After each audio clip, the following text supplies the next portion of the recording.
Marcus Reed stared at his reflection in the elevator mirror as it climbed toward the 45th floor. His worn Converse sneakers seemed to mock the polished marble beneath him. In 32 years, he had never been this high in the Morrison Tech building. His usual territory was the third floor, where regular employees worked in cubicles and nobody noticed when he crawled under desks to fix their problems. But today was different. Today, Alexander Chen's computer had crashed. The elevator chimed softly. Marcus gripped his toolkit tighter and stepped into a reception area that looked like it belonged in an art gallery. Floor-to-ceiling windows offered a breathtaking view of Elliott Bay, where ferries moved like slow dreams across the water. The receptionist gestured down a hallway lined with abstract paintings. "Mr. Chen is waiting. Third door on the left. He has back-to-back meetings starting in an hour." Marcus walked down the marble corridor, his reflection moving alongside him in the polished floor. Through the windows on his right, he could see the entire city of Seattle spread out below. The Space Needle pierced the morning sky like a silver arrow, and beyond it, the Olympic Mountains rose in purple majesty. He found the door already open. Alexander stood behind his desk, phone pressed to his ear, his back turned. He was taller than Marcus had expected from the company emails. His dark hair perfectly styled, wearing a charcoal suit that probably cost more than Marcus made in a month. "I don't care what the Tokyo projections say," Alexander was saying into the phone. His voice was controlled, but Marcus could hear the edge underneath. "If they can't deliver what they promised, we restructure. I'm not interested in excuses." Marcus stood in the doorway, unsure whether to announce himself or wait. He settled for waiting. Alexander finished his call and turned around. For a moment, his eyes swept over Marcus with the kind of assessment that made him feel like a balance sheet being reviewed. "You're from IT," Alexander said. It wasn't a question. "Yes, sir." Marcus Reed. "I got the call about a system malfunction." Alexander gestured toward the massive desk where monitors sat dark and lifeless. "It froze during a video conference 20 minutes ago. Won't restart properly. I have presentations to review before the investor meetings this afternoon." Marcus moved toward the desk, setting his toolkit down carefully. He powered down the system completely, checked connections, then initiated a hard restart. The monitors flickered to life one by one, and Marcus watched the startup sequence carefully. Then something unexpected happened. The desktop loaded incorrectly, bypassing the login screen, and suddenly a photograph filled the entire center monitor in full resolution. It was Alexander at a pride parade, wearing a simple rainbow t-shirt, standing among thousands of people with genuine joy on his face. No corporate mask, no careful control, just a man who looked genuinely happy, genuinely himself. Marcus reached for the keyboard to close the image, but Alexander's voice stopped him. "You saw it."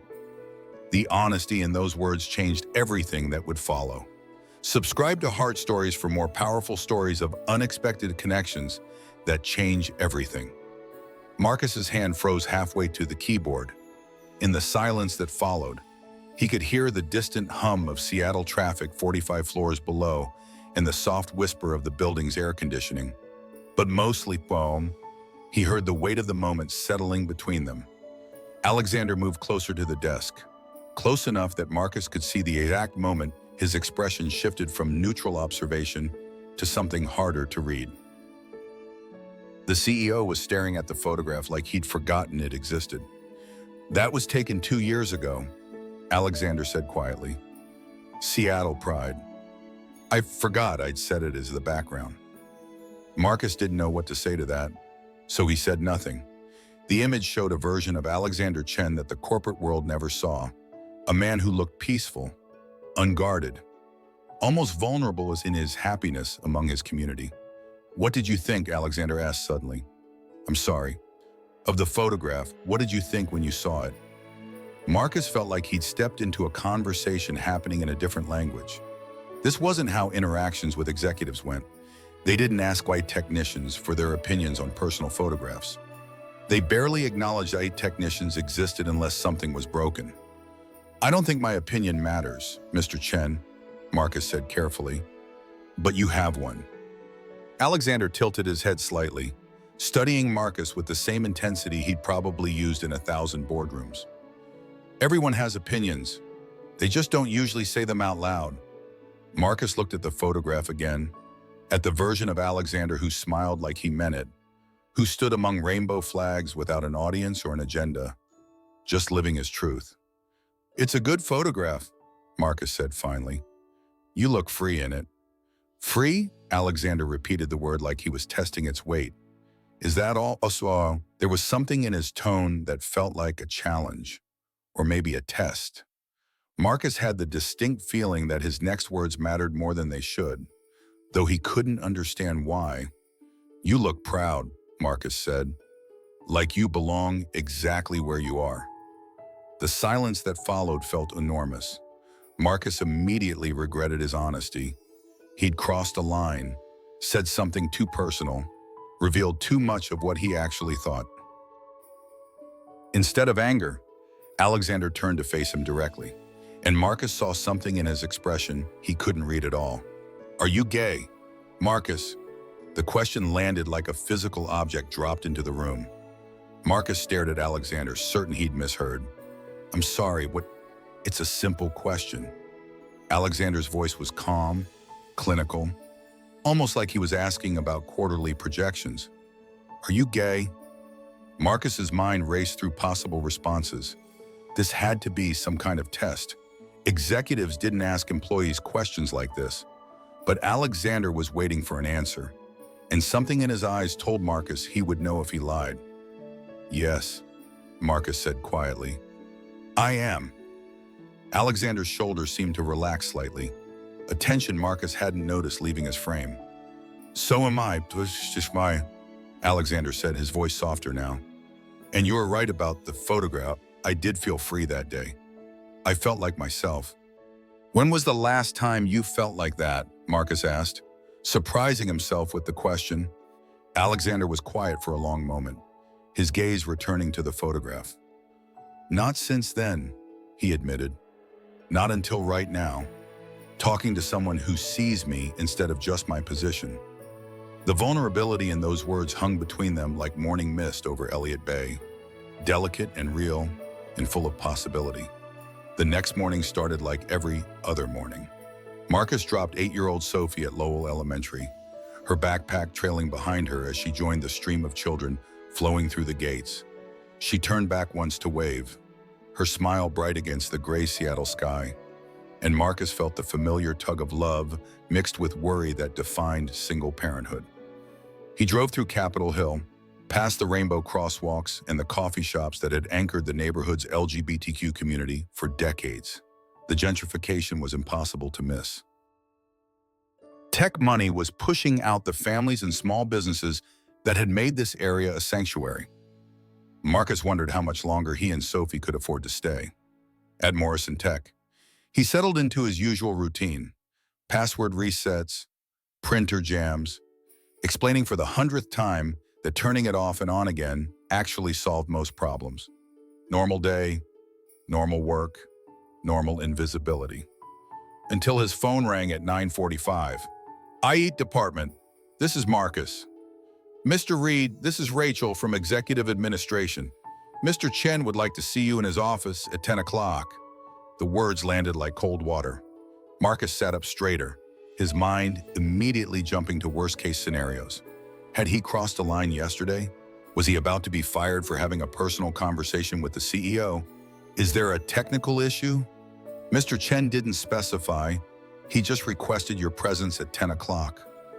The line went dead. Marcus stared at his phone, replaying yesterday's conversation for the 100th time. He'd been honest, maybe too honest, but Alexander had asked directly about his identity.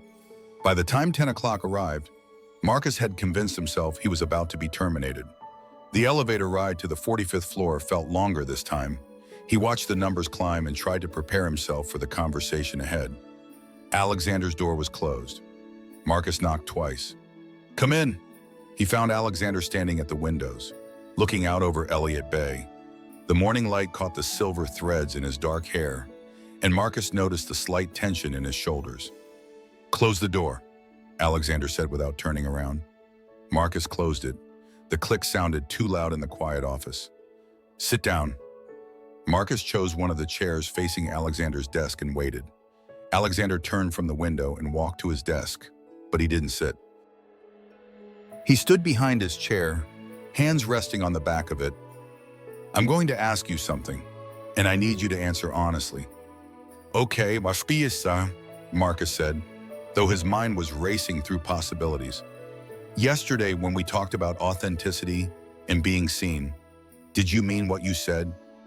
Of all the questions Marcus had expected, that wasn't one of them. Yes, Marcus said simply. I've been thinking about that conversation all night. Alexander moved around the desk and sat down, leaning forward slightly. For 3 years, I've been the perfect CEO. Professional, controlled, careful never to let anyone see the real me. But yesterday, for the first time in years, I felt like someone actually saw who I am.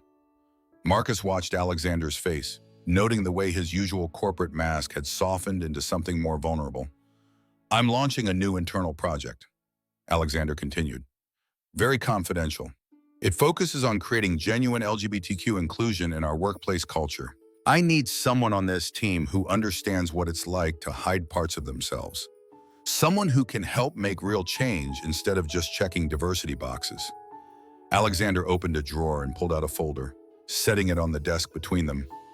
I'd like you to lead the technical development side.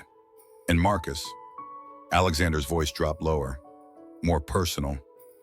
I'd like to get to know you better. The real you, not just the IT guy who fixes problems. The invitation hung in the air between them, layered with professional opportunity and something that felt distinctly personal. The project meetings became the anchor of Marcus's week, but they evolved into something neither man had expected. What started as professional discussions about workplace inclusion gradually became conversations about identity, authenticity, and the courage to be seen. Alexander had assembled a small, trusted team. Sarah Mitchell from HR brought data about LGBTQ employee retention that was sobering. David Reynolds from operations had proposals for structural changes that legal kept flagging. Marcus Webb from legal approached every suggestion with careful precision. And Marcus, who understood what it felt like to be invisible in the building they were all trying to transform. But it was the conversations after the meetings that changed everything. Alexander would walk Marcus to the elevator, and somehow those 3-minute journeys stretched into 30-minute discussions about everything from single parenthood to the weight of living closeted in corporate environments. Alexander shared that he'd been out privately for years, but had never brought a boyfriend to company events.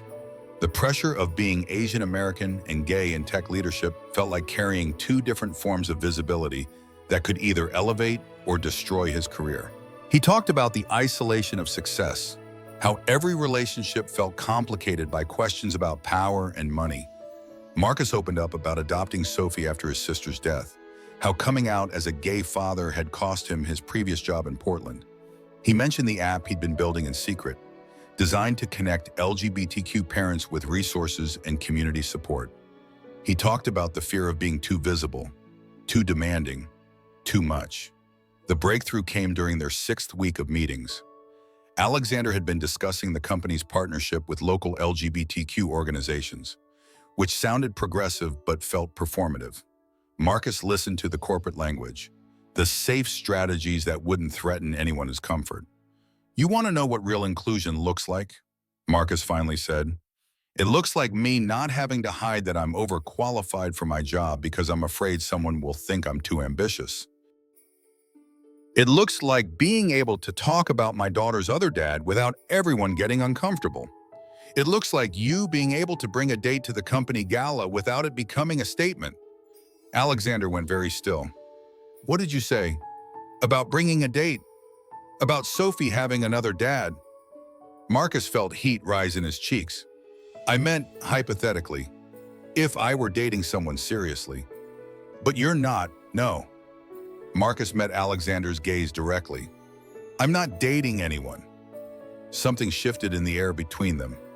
Alexander's professional demeanor cracked slightly, revealing something underneath that looked like hope. Neither am I. Alexander said quietly.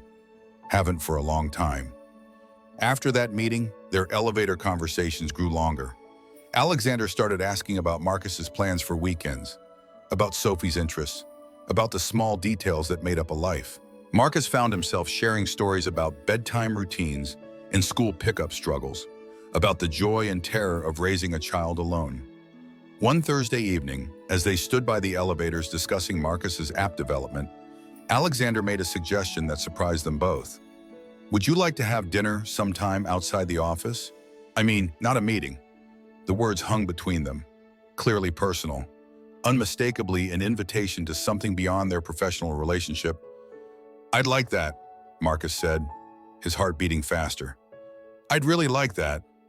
Good, Alexander smiled, and for the first time, Marcus saw the man from the Pride photograph standing right in front of him. Spring arrived in Seattle with its usual gentle insistence. Cherry blossoms painted the streets of Capitol Hill in soft pink, and the days grew longer, filled with the kind of light that made promises feel possible.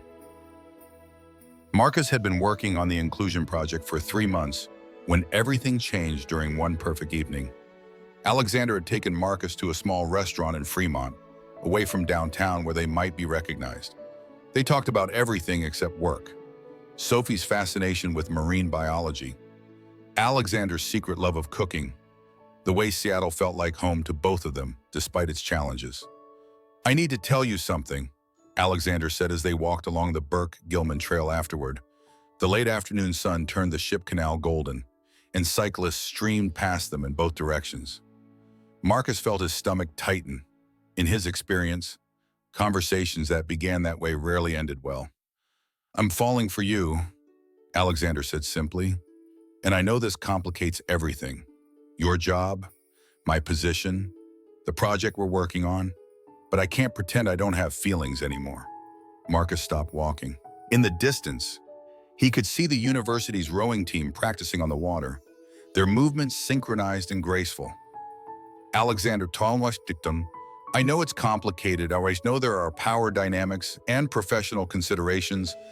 I know Sophie has to come first for you, as she should, but I also know that I haven't felt this connected to anyone in years. Marcus turned to face him fully. Alexander looked vulnerable standing there, his usual confidence replaced by something raw and hopeful. I'm falling for you too, Marcus admitted. But you're right about it being complicated. So what do we do? Marcus thought about Sophie, about the stability he'd worked so hard to maintain, about the risk of mixing personal and professional feelings. But he also thought about the man standing beside him, who had asked him if he was gay and meant it as an invitation to be seen, to be known, to be accepted for exactly who he was. We figure it out, Marcus said, together. Alexander's smile was brilliant. Together sounds perfect. 6 months later, Marcus stood in Alexander's kitchen while Sophie helped make pancakes for Sunday brunch. The Inclusion Project had become a model for other companies. Marcus's Connect Parent app had launched with Morrison Tech's backing and was helping thousands of families find community. Most importantly, all three of them had learned what it meant to build a family based on authenticity rather than hiding. Alexander had come out publicly at the company's Pride celebration, with Marcus and Sophie cheering from the crowd. Marcus had been promoted to Director of Inclusion Technology, a position created specifically for his vision and skills.